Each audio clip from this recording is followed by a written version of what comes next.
Ubutumwa bwiza bwanditswe na Matayo, umutwe wa mbere. Dore uko ibisekuruza bya Yezu Kristo komoka kuri Dawidi no kuri Aburahamu bikurikirana. Aburahamu yabyaye Izaki, Izaki abyara Yakobo, Yakobo abyara Yuda n'abavandimwe be, Yuda abyara Peresi na Zera ababyaranye na Tamari, Peresi abyara Hesironi, Hesironi abyara Aramu, Aramu abyara Aminadabu, Aminadabu abyara Nahasoni, Nahasoni abyara Salumoni, Salumoni abyara Bowazi amubyaranye na Rahabu, Bowazi abyara Obedi amubyaranye na Ruti, Obedi abyara Yese, Yese abyara umwami Dawidi.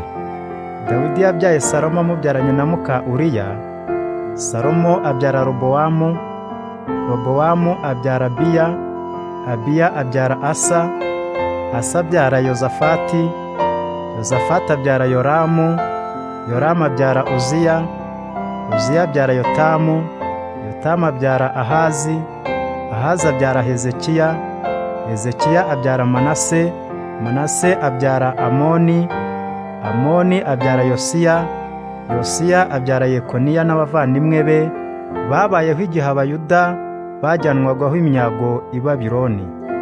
Nyuma y'aho bajyaniwe i Babiloni, Yekoniya yabyaye Salatiyeli, Salatiyeli abyara Zerubabeli, Zerubabeli abyara Abiyudi, Abiyudi abyara Eliyakimu, Eliyakimu abyara Azori, Azori abyara Sadoki, Sadoki abyara Akimu, Akimu abyara Elihudi, Elihudi abyara Eleyazari, Eleyazari abyara Matani, Matani abyara Yakobo, Yakobo abyara Yosefu umugabo wa Mariya, ari nawe nyina wa Yezu witwa Kristo. Kuva kuri Aburahamu kugeza kuri Dawidi hari ibisekuruza 14, kuva kuri Dawidi kugeza bajyanywe i Babiloni nabyo ni 14, no kuva bajyanywe i Babiloni kugeza kuri Kristo ni 14. Dore uko byagenze mu ivuka rya Yezu Kristo. Nyina Mariya wari warasabwe na Yosefu yasamye inda bitewe na Mwuka Muziranenge, kandi atari yabana n'umugabo we. Yosefu akaba umuntu w'intungane, ntiyashaka kumukoza isoni, nibwo yigiriye inama yo kumubenga rwihishwa. Akiri muri ibyo, umumarayika wa Nyagasani amubonekera mu nzozi, aramubwira ati, Yosefu mwene Dawidi, witinya kuzana umugeni wawe Mariya, kuko iyo nda yisamye bitewe na Mwuka Muziranenge.